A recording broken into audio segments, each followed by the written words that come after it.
बड़बड़ाता है, सामान फेंकता है, डंडे से मारता है, बंदूक से मारता है, दिखता है कि क्रोध कर रहा है, लेकिन मान का साय क्रोध से सूक्ष्म है। दिखती तो है, चेहरे से पता तो चलता कि ये घमंड दिखा रहा है, बातों से पता चलता कि ये अपनी बात ऊंची रखना चाहता, अपना घमंड तो दिखा रहा है, लेकिन क्रोध से कम दिखता है। मायाचारी उससे कम दिखती है। मायाचारी मान से कम नज़र आती है, और लोभ तो नज़र ही नहीं आता और काम सारा निपटाता है। ये चारों कषाय एक दूसरे से सूक्ष्म सूक्ष्म होती चली गई है। कोई आदमी गुस्सा कर रहा है तो उसे कहा जा सकता है भैया गुस्सा मत कर।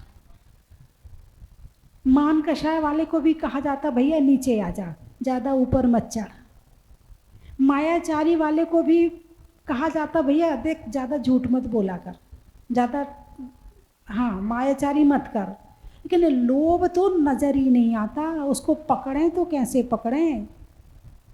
देखने वाले शत्रु को पकड़ा जा सकता है, मगर जो शत्रु दिखता ही नहीं है उसे कैसे पकड़ें, और रहता भी वो अपने अंदर है। क्या लोभ पाप का बाप बखाना, कहते नहीं कहते? लोभ पाप का बाप है, बाप। बाद में बैठा है, पहले क्रोध, फिर मान, फिर माया, फिर बाद में लोभ है, लेकिन बाप लोभ है। बंधुओं,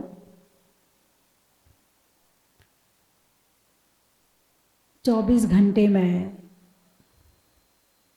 लोभ अपना असर दिखाता रहता है, पता नहीं चलता कब आ जाता है।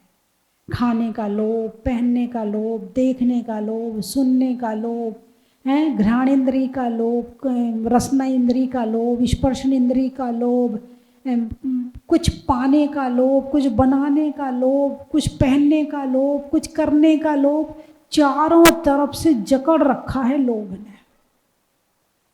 और वर्तमान समय में तो धन का लोभ। किसका लोभ? ये बड़ा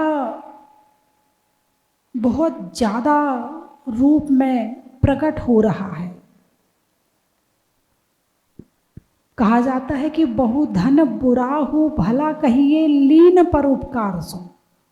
यहाँ तो धन ठीक है, लेकिन जो लोभ है आफत में डाल दे, जो लोभ धर्म ना करने दे, जो लोभ अपनों से दूर कर दे, ऐसी लोभ कषाय का त्याग करना जरूरी है।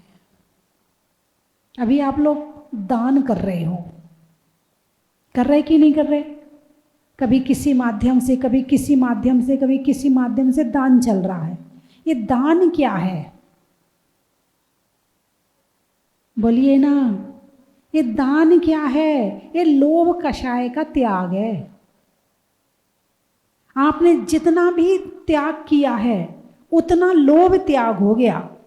आपने 1 लाख छोड़ा तो 1 लाख का लोभ त्याग हुआ। आपने 5 लाख का कमरा बनवाया, जैसा भी बता रहे भैया कि यहाँ पर अब कि जो है अभी तक जितने कमरे बने, पहले लगता था थोड़े लोग आते थे तो घरों में रुकवा देते थे, फिर थोड़े से कमरे यहाँ बनवाए, वो भी कम पड़ने लगे, फिर और बनवाए, फिर वो भी कम पड़ने लगे, फिर और बनवाए, फिर वो भी कम पड़ने लगे। अब 150 कमरे हैं और 15 हॉल हैं, 30 फ्लैट हैं, वो भी कम पड़ने लगे। इसलिए अब 100 कमरों की एक बिल्डिंग बनवाने का और विचार चल रहा है। अभी तो विचार ही चल रहा था, कमरे आने पहले शुरू हो गए।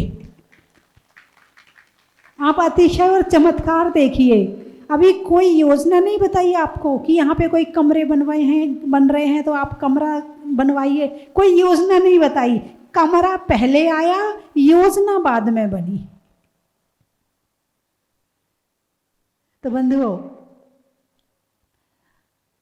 दान लोभ का त्याग है। क्या है दान? दान लोभ का त्याग है। आपने जितना दान दिया है तो उतना आपका लोभ कम हो गया। लेकिन आप गृहस्थी हो, आपको धन जरूरी है, धन के बिना आप नहीं रह सकते, इसलिए आप धन कमाते हो। तो धन कमाने से आता है क्या? धन मेहनत करने से आता है क्या? कैसे आता है धन? अरे बोलिए ना, पुण्य से आता है। बहुत बढ़िया। लेकिन ऐसे मत बैठ जाना कि पुण्य से आता है धन तो दुकान बंद करके बैठ गए, दुकान छोड़ के यहाँ वहाँ भागने लगे, क्योंकि पुण्य से धन आता है, आना होगा तो आ जाएगा, पुण्य से ही तो आता है। नहीं, मेहनत पूरी चाहिए, पुरुषार्थ पूरा चाहिए, लगन पूरी चाहिए, लेकिन जो आ रहा है वो पुण्य से आ रहा है। बात समझ में आई कि नहीं आई? एक व्यक्ति एक फोन करता है और करोड़ों का फायदा हो जाता है। एक व्यक्ति सुबह से शाम तक मेहनत करता है और 500 रुपये मिलते हैं, 1000 रुपये मिलते हैं। ऐसा है कि नहीं? मेहनत कौन ज़्यादा कर रहा है, 1000 रुपये वाला या एक फोन करने वाला? बोलिए ना, हैं? 1000 वाला ज़्यादा मेहनत कर रहा है, 500 वाला ज़्यादा मेहनत कर रहा है, और जो एक फोन करता है और काम हो जाता है वो मेहनत कम कर रहा है। तो पैसा कैसे आया? बोलिए, पुण्य से आया। कैसे आया? पुण्य से आया। और जैसा होना हो वैसी बुद्धि चलती है, वैसे विचार बनते हैं, वैसी जगह पर पहुंच जाते हो, और वैसे सारे निमित्त मिल जाते हैं, और वैसे सारे काम हो जाते हैं। समझ में आया कि नहीं आया? हैं? घमंड मत करना, मैं पैसे कमाता हूं, मैं पैसे ना कमाऊं ना, भूखे मर जाओगे घर वालों, तुम लोग सारे भूखे मर जाओगे, मैं ही तो कमा के लाता हूं। अब ये नहीं पता कि किसके पुण्य से आ रहा है घर में, दादाजी के पुण्य से आ रहा, कि दादी के पुण्य से आ रहा, कि पोते के पुण्य से आ रहा, कि पिताजी के पुण्य से आ रहा, कि बहू के पुण्य से आ रहा, कि सास के पुण्य से आ रहा। ये नहीं पता चलता कि किसके पुण्य से आ रहा है, आता वो पुण्य है। यदि नाव में एक पुण्यात्मा हो तो नाव पार हो जाती है, और एक पापी बैठ जाए ज़्यादा तो नाव डूब जाती है। ऐसे ही घर में है, यदि एक पुण्यात्मा आ जाए घर में तो तिर जाता है घर, और एक पापी आ जाए तो पूरे घर में कलेश मचा देता है।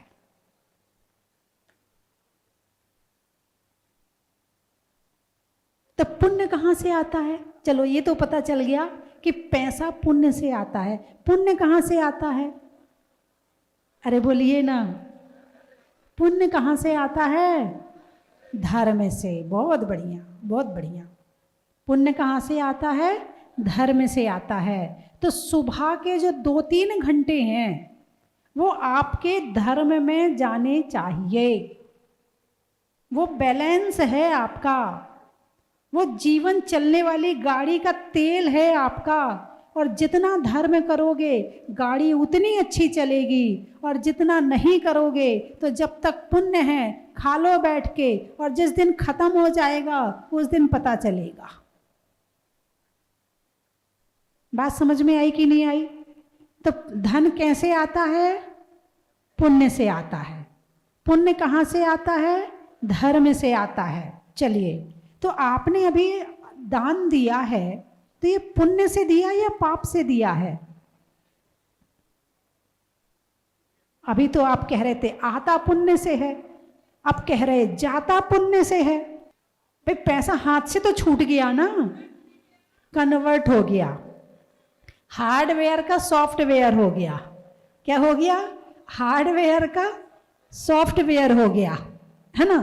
तो पैसा पुण्य से आता है, लेकिन सही जगह पैसा लगता भी पुण्य से है।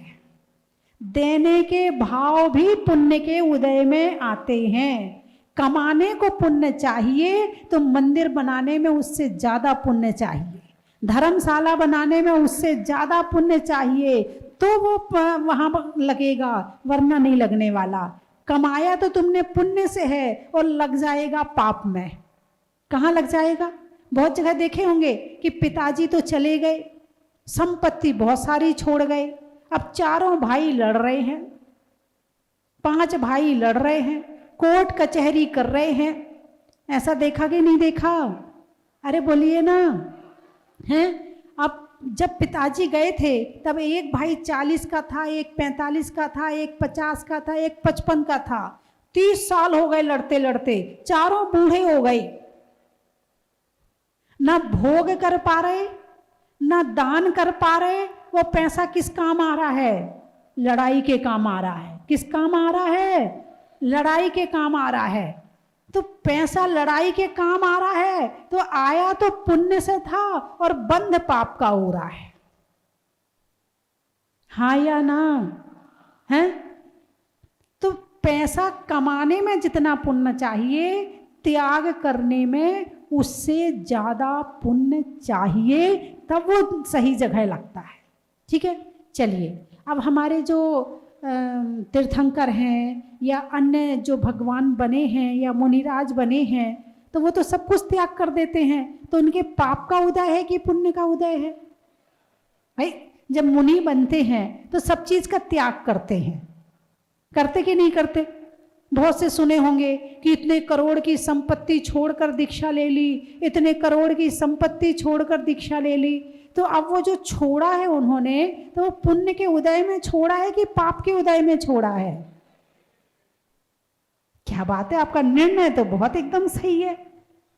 आपके निर्णय में तो कहीं कोई कमी नहीं है? तो जितना पुण्य कमाने के लिए चाहिए, उससे ज्यादा पुण्य त्याग में चाहिए। बात समझ में आई कि नहीं आई? त्याग करने के भाव कब बनते हैं? जब पुण्य का उदय आता है। इकट्ठा करने के भाव कब बनते हैं? जब पाप का उदय आता है। इकट्ठा कब होता है? जब पुण्य का उदय आता है। त्याग कब होता है? जब पुण्य का उदय आता है। और जब पाप का उदय आता है तो पुण्य से कमाई लक्ष्मी पाप में लग जाती है। कुछ गणित समझ में आया नहीं आया? आया ना? है? तो लोभ कषाय छोड़ने नहीं देती है। कई तो मैंने देखे हैं, एक बहुत दिन पहले की बात है, अभी की बात नहीं है। भगवान जब इस मंदिर में थे तो भाई जो हैं आगे बैठे थे, वो बोली ले रहे थे और उनकी पत्नी पीछे ले बैठी थी। वो उन्हें आंख दिखा रही थी, बस बस अब मत बोलना, अब मत बोलना। वो उन्हें आंख दिखा रही थी। अब कई बार पत्नी बोलती है, पति आंख दिखाता है। कई बार पति पत्नी दोनों एक, कई बार ऐसा भी होता है कि पत्नी यहाँ बैठी है, पति यहाँ बैठे हैं और दोनों बोली लगा रहे हैं। दोनों को पता नहीं बोली कौन लगा रहा है और दोनों बढ़ाए जा रहे हैं। ऐसा भी होता है। और ऐसा भी होता है कि जब तक चाबी पिताजी के हाथ में होती है तब तक तो वो अपने हिसाब से दान कर लेते हैं, और जैसे ही चाबी बेटे के हाथ में आती है, पिताजी कुछ बोलना मत, हाँ जहां जहां जाते वहीं बोल आते हो, जहां जाते वहीं दे आते, लुटा रहे हो तुम तो सब पूरी दुकान लुटा दोगे क्या? ऐसे भी लोग मिल जाएंगे। अब पिताजी कह रहे, बेटा जब अपन आए थे तो अपने साथ कुछ नहीं लाए थे, सब कुछ अपन को भगवान की भक्ति से मिला है, यदि थोड़ा थोड़ा उसमें लगा देंगे तो क्या दिक्कत है? लेकिन बेटा मानने तैयार नहीं है। एक भाई आए, बोले मैं यहाँ 11 लाख का ट्रस्टी बनना चाहता हूँ, मेरे पास में 2 करोड़ रुपए हैं, लेकिन मेरा बेटा देने नहीं दे रहा। ये बात भी बहुत दिन पहले की है। जब पाप का उदय आता है तो जो दे रहा है खुद तो देता नहीं है, खुद तो देता नहीं है, और जो दे रहा है उसे भी नहीं देने देता। जब तक आपके हाथ में है कर लो, चाबी जाने के बाद में पता नहीं तुम दे पाओ या ना दे पाओ, कुछ नहीं पता है। तो बात चल रही है लोभ की। काम सब करो, लेकिन जो आ रहा है वो भाग्य से आ रहा है, जो आ रहा है वो पुण्य से आ रहा है। बिना पुण्य के अच्छे काम हो ही नहीं सकते हैं। लेकिन आज बात करनी है उत्तम शौच धर्म की। कौन सी बात करनी है? उत्तम शौच धर्म की। आत्मा में पवित्रता कब आती है? जब लोभ कषाय चली जाती है। जब तक लोभ है तो ये लोभ क्रोध भी कराता है, मान भी कराता है, मायाचारी भी कराता है, और खुद तो बैठा ही है और करवाए जा रहा है, करवाए जा रहा है। अब कोई शत्रु ऐसा जो दिख रहा है उसे तो पकड़ लो, हटा दो, दूर हो जाओ। लेकिन जो शत्रु अंदर ही बैठा है उसको कैसे हटाएं? उसको हटाएंगे संतोष से। किससे?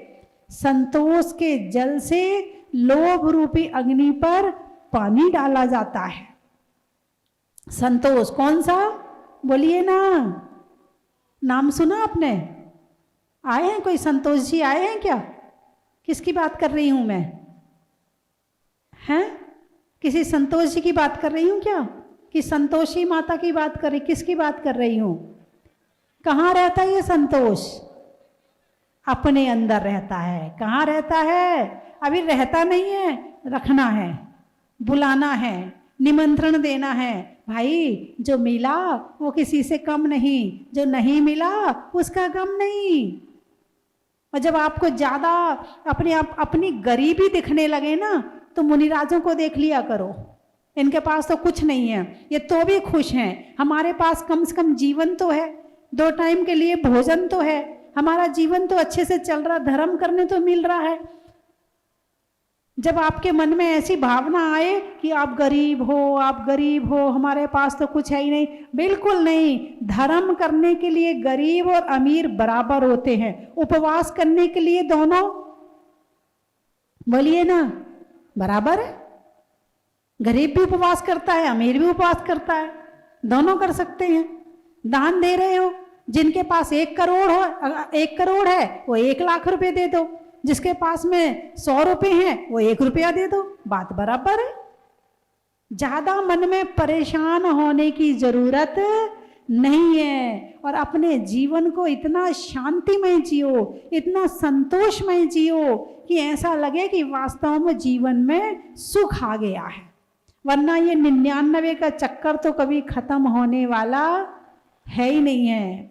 एक सेठ जी थे, तो वो सेठ जी बड़े परेशान रहते थे। सुबह से लेके शाम तक ये ग्राहक, इतना लेना, इतना देना। सो के उठ के शुरू होते थे तो रात के सोते सोते तक हिसाब किताब करते थे। पड़ोस में एक झोपड़ी में एक जोड़ा रहता था, बढ़िया सुबह से भक्ति के गीत गाता था, शाम को रात को जैसे ही फ्री होके आता अपनी दुकान से फिर भक्ति के गीत गाता, ढोलक बजाता, आनंदमयी जीवन जी रहा था। अब सेठ जी से सहन नहीं हुआ, मैं तो इतनी मेहनत करता हूँ, मैं शांति की रोटी नहीं खा पाता हूँ, ये देखो मस्ती से भजन गा रहा है, कारण क्या है आखिर? तो किसी ने कहा भाई ये 99 का चक्कर है। किसका चक्कर है? 99 का चक्कर। बोले क्या होता है? बोले जिसके पास 99 रुपए हो वो सोचता 100 पूरा हो जाए, जिसके पास 999 हो वो सोचता 1000 हो जाए, वो बस इसी 99 में लगा रहता है। अच्छा चलो प्रैक्टिकल करके देखता हूँ। उसने एक सोने के सिक्कों से भरी हुई 99 सिक्के और उसके घर में फेंक दिए। अब फेंक दिए, अब वो सुबह सो के उठा, आंगन में आया, अरे वाह हमारी भक्ति का फल तो हमें मिल गया, आज भगवान ने देखो छप्पर फाड़ के दिया है। फिर वो गिनने बैठा, 1 2 3 4 5 99। ले भगवान एक डालना भूल गया। क्या किया? एक डालना भगवान भूल गया, चलो इसे मैं पूरा कर देता हूं। अब वो जितना काम करता था वो एक सिक्का बनाने के लिए अब वो मेहनत ज्यादा करने लगा। सुबह जल्दी जाने लगा, रात को देर से आता तो थक जाता, सुबह का भजन बंद हो गया, रात का भजन बंद हो गया, तो सेठ जी एक दिन गए, बोले भाई साहब आपके घर में से बड़ी अच्छी आवाज़ें आती थी भजन गाने की, आजकल आवाज़ें नहीं आ रही, बात क्या है? बोले भाई साहब वो भगवान ने थोड़ी सी वो 99 सिक्के दिए थे, वो एक कम दिया था, मैं उसको पूरा कर रहा हूँ। तो किसका चक्कर है? 99 का चक्कर है। एक बहुत पहले की बात है, अब तो खैर रुपये की कीमत कम है, पहले 1 लाख रुपया बहुत बड़ी चीज होती थी। लखपति का मतलब इस समय का अरबपति। तो उसके पास में 8 लाख रुपए थे। फिर उसने और मेहनत करी तो उसके पास में 15 लाख रुपए हो गए। इत्तेफाक से उसे घाटा पड़ गया तो वापस 8 लाख रुपए हो गए। अब वो वापस टेंशन में रहने लगा।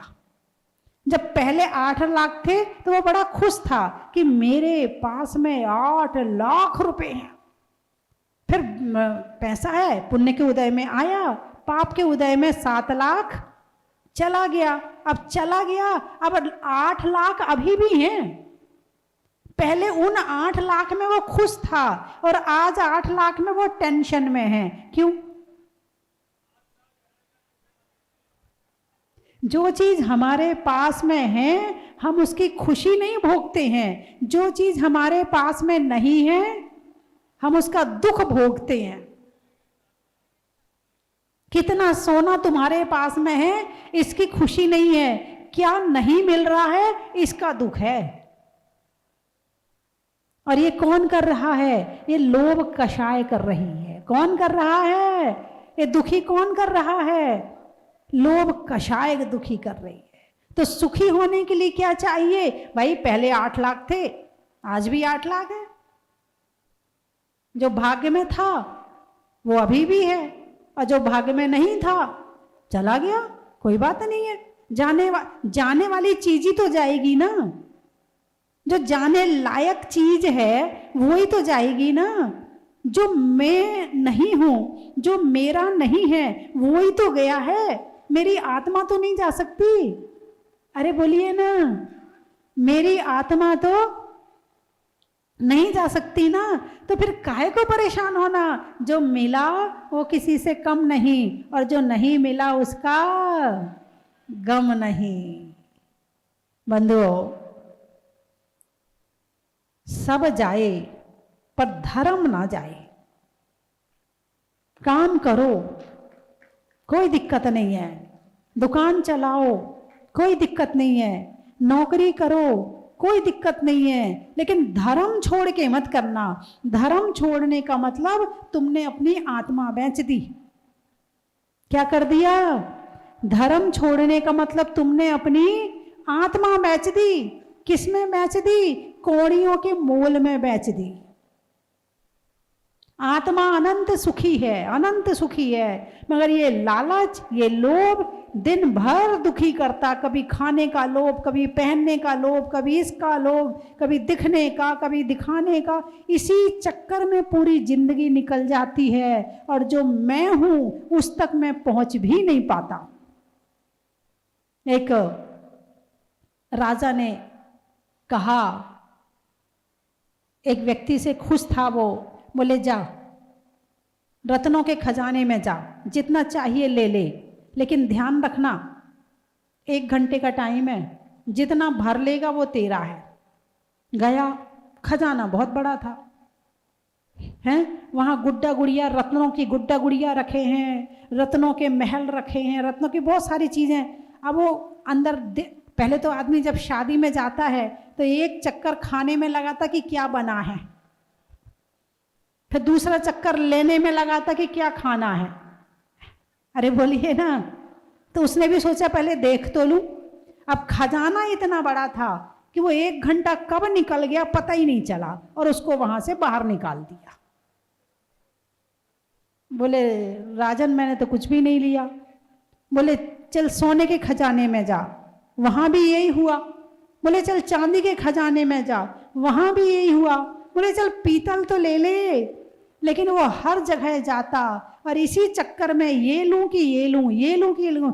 एक में तो सोने वाले खजाने में जाके वो 10 बोरे लेके गया, 10-20 बोरे लेके गया कि सोना भर लूंगा, लेकिन भरने में इतना टाइम लग गया कि वो टाइम निकल गया और खाली हाथ बाहर आ गया।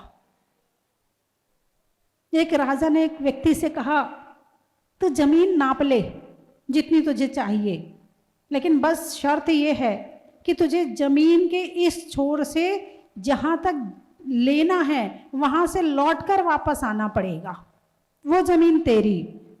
सुबह से दौड़ना शुरू किया, भाग भाग भाग भाग, लौटा ही नहीं वो, और जब लौटा ही नहीं तो मिला ही नहीं।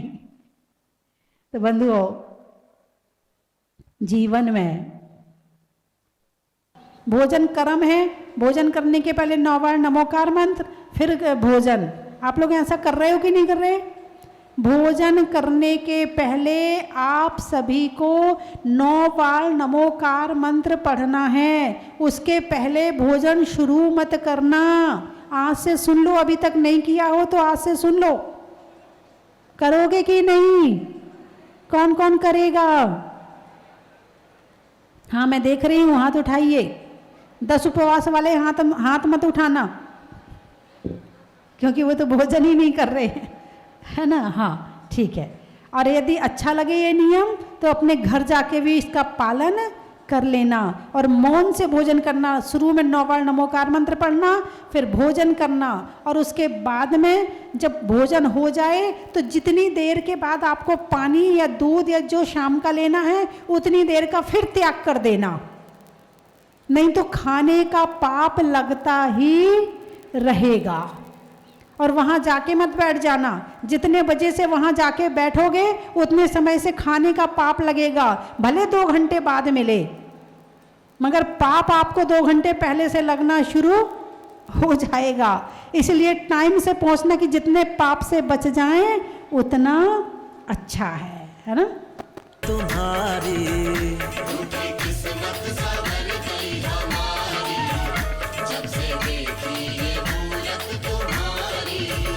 लोग धन्य हुए पावन दर्शन किए, लोग धन्य हुए पावन दर्शन किए, स्वस्ति धाम की छटा लागे प्यारी।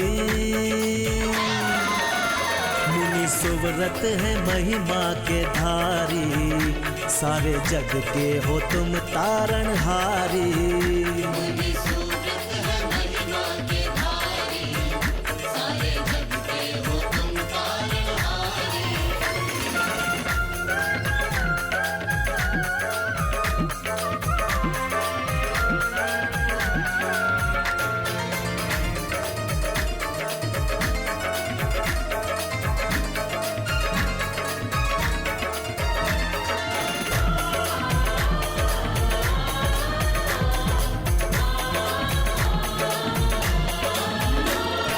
संकट मोचन है नाम तिहारा, दर्शन लगे कितना मन भावना।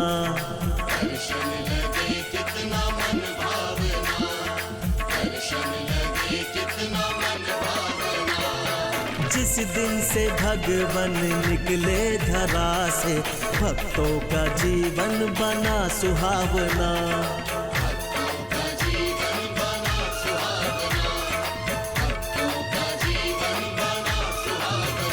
भीड़ बढ़ने लगी सोई किस्मत जगी, भीड़ बढ़ने लगी सोई किस्मत जगी, तेरी प्रतिमा महा अतिशयकारी। मुनि सुव्रत है महिमा के धारी, सारे जग के हो तुम तारणहारी।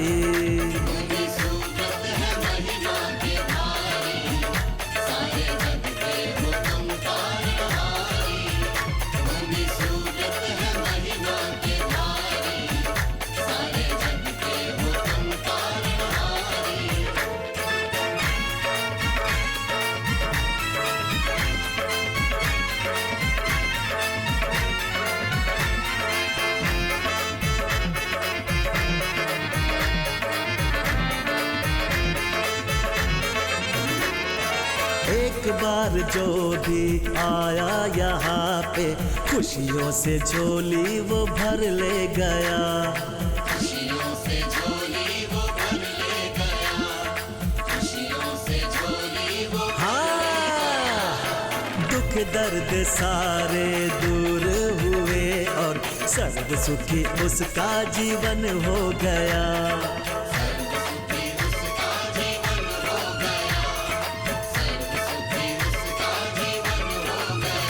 राजा के साथ तुम रंग के नाथ तुम, राजा के साथ तुम रंग के नाथ तुम, श्याम मूरत लगे मनोहारी। मुनि सुव्रत है महिमा के धारी, सारे जग के हो तुम तारणहारी।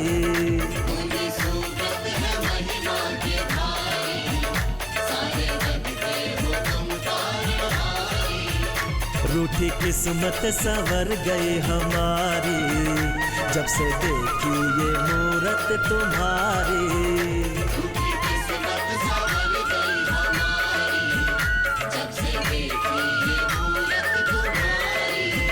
मुनि सूरत है महिमा के धारी, सारे मुनि सुव्रतनाथ भगवान की।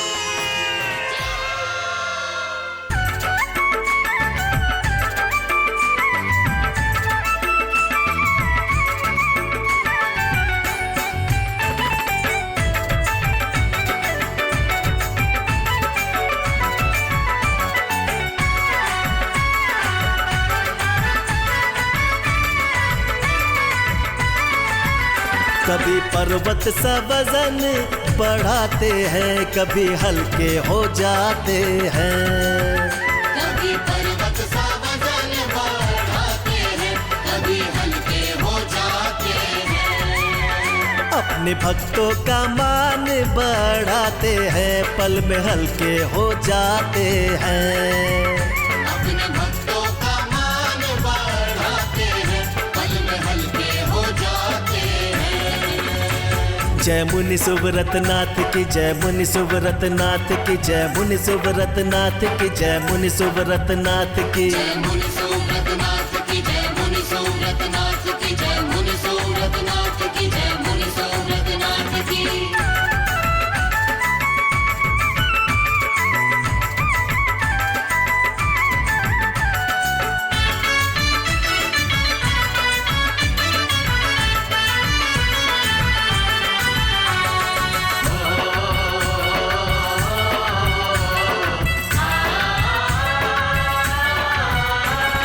प्रतिमा मनोहर सुंदर है पाई, माता श्री स्वस्ति भूषण जी आई। माता श्री स्वस्ति भूषण जी आई। स्वस्ति धाम में पावन प्रभु जी विराजे, चारों दिशा से लोग दर्शन को आते।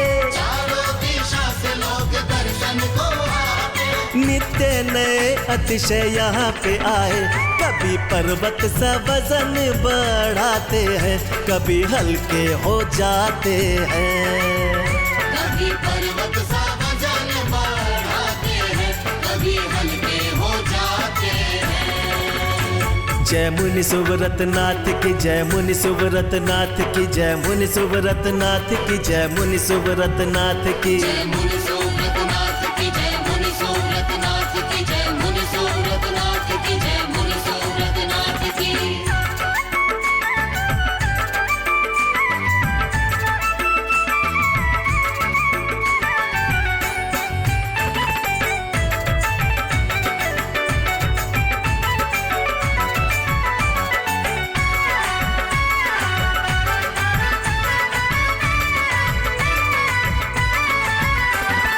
एक बार देखोगे जीना भरेगा, बार बार देखोगे फिर जी करेगा।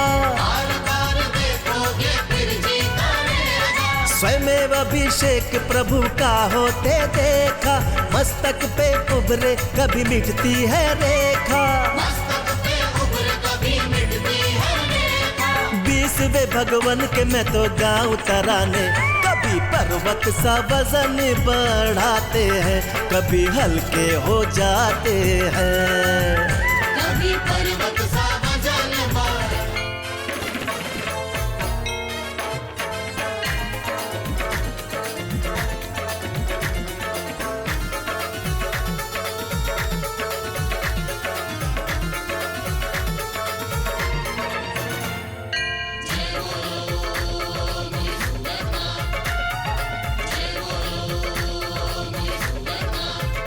मुनि सुव्रत है महिमा के धारी, सारे जग के हो तुम तारणहारी।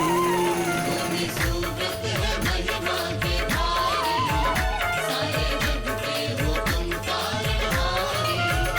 रूठी किस्मत संवर गई हमारी, जब से देखी ये मूरत तुम्हारी। रूठी किस्मत संवर गई हमारी, जब से देखी ये मूरत तुम्हारी।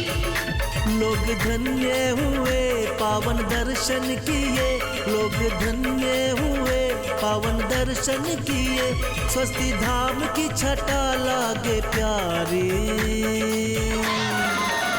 मुनि सुव्रत है महिमा के धारी, सारे जग के हो तुम तारणहारी। मुनि सुव्रत है महिमा के धारी, सारे जग के हो तुम तारणहारी।